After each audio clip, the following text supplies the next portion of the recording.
नमस्कार सांग मैंने मुझे प्रकाश मु आज गोटे सुंदर कहानी कहवाक जाऊँगी।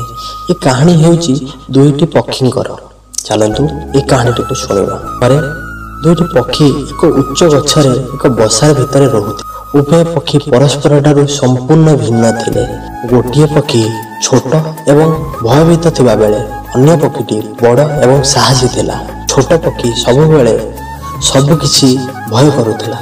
से जंगल रे पवन वर्षा एवं अन्य पशु पक्षी माननकु भय करुथिला। अन्य पक्षरे बड़ पक्षी कोनोसी जिनिस को भय करुनथिला। बड़ तोफान हेउ मध्य यह आकाश रे उच्चकु उच्च उड़ी जाउथिला। हठात दिने जंगल रे तोफान आसिला।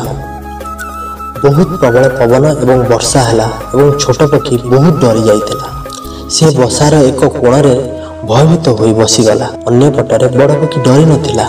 से बसा भितर बाहर को उड़ीगला एवं तूफान भितर को चलीगला। बड़ पक्षी पवन रे आकाश रे उड़ीगला। से बहुत खुशी थिला। बड़ पक्षी केबे भी एते मुक्त अनुभव करि नथिला। किछि समय पर झड़ बंद होईगला। बड़ पक्षी बसा को फेरी छोट पक्षी को तांको साहसिक कार्य विषय कहला। छोट पक्षी आश्चर्य होईगले। से कदापि कल्पना करि नथिले जे झड़े उड़ीबा एते मजा होई पारे। छोट पक्षी बड़ पक्षी को झड़े किपरि उड़ीबा को शिखिबा को कहला। बड़ पक्षी राजी हेले एवं दुई पक्षी एकत्र झड़े उड़ीबा को अभ्यास कले। शेष में छोट पक्षी भितर थिबा भय साहस परिणत हैला। झड़ हेले मध्य से आकाश रे उड़ी पारे। छोट पक्षी बड़ पक्षी को झड़े उड़ीबा को शिखाई थिबारु बहुत कृतज्ञ थिला। वह पक्षी बसार एकाठी रहिबाक लागिले। सेमाने तथापि बहुत भिन्न थिले, किंतु सेमाने मध्य सर्वोत्तम बंधु थिले।